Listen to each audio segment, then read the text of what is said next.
মানবিকতার অনন্য দৃষ্টান্ত স্থাপন করেছে ফেনী সদর উপজেলার লেমুয়া ইউনিয়নের মিরগঞ্জ এলাকাবাসী। চট্টগ্রামের সাম্প্রতিক বন্যায় ক্ষতিগ্রস্ত মানুষের পাশে দাঁড়াতে এলাকার বাসিন্দাদের উদ্যোগে গঠিত একটি স্বেচ্ছাসেবী দল দুর্গত এলাকায় গিয়ে ত্রাণ ও আর্থিক সহায়তা প্রদান করেছে।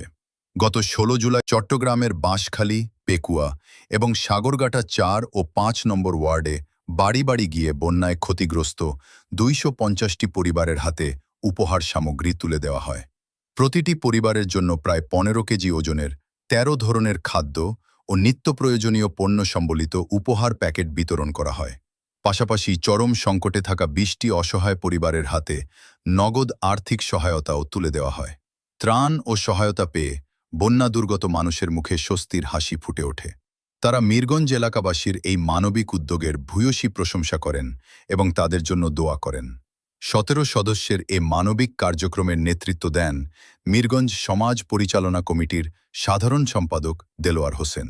তার সঙ্গে ছিলেন কমিটির সহসভাপতি মোহাম্মদ হানিফ, পূর্ব মিরগঞ্জ সমাজ পরিচালনা কমিটির ক্যাশিয়ার মাওলানা কামাল উদ্দিন, মিরগঞ্জ সমাজ পরিচালনা কমিটির সাবেক সভাপতি মোহাম্মদ কামাল উদ্দিন, মোহাম্মদ জাকির আহমদ, মোহাম্মদ মুজিবুল হক, শাহাদাত, ইঞ্জিনিয়ার রনি, সুমন হুজুর, কামরুল, মজল হক, রিফাত, রিমন, মোহাম্মদ মুজিবুল হক মোল্লা, মোহাম্মদ জাহাঙ্গীর আলম, ইউসুফ সহ অন্যান্য স্বেচ্ছাসেবীরা।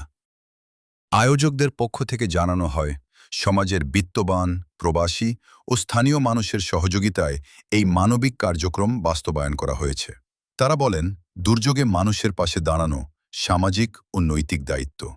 ভবিষ্যতেও দেশের যে কোনো দুর্যোগ ও সংকটময় সময়ে অসহায় মানুষের পাশে থেকে সহযোগিতার এ ধারা অব্যাহত রাখবেন তারা।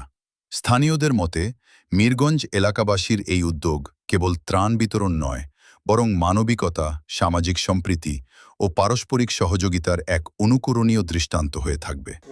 আপাতত কিছু খাওয়ার জন্য এই সম্মানী ভাতাগুলো দিলাম, আর আমরা একটা ভিডিও বানাইছি, পরবর্তীতে যোগাযোগ হবে। আমরা একটা সংগঠন আছে,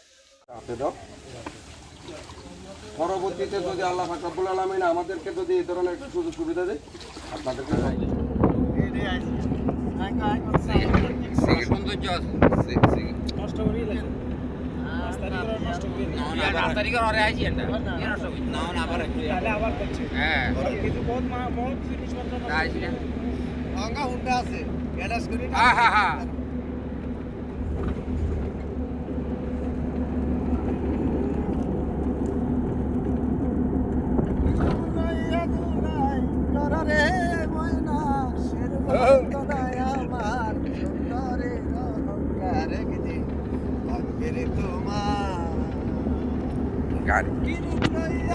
পিছনে আমাদের আরো কয়েকটা গাড়ি আছে, যে গাড়িগুলা কোথায়?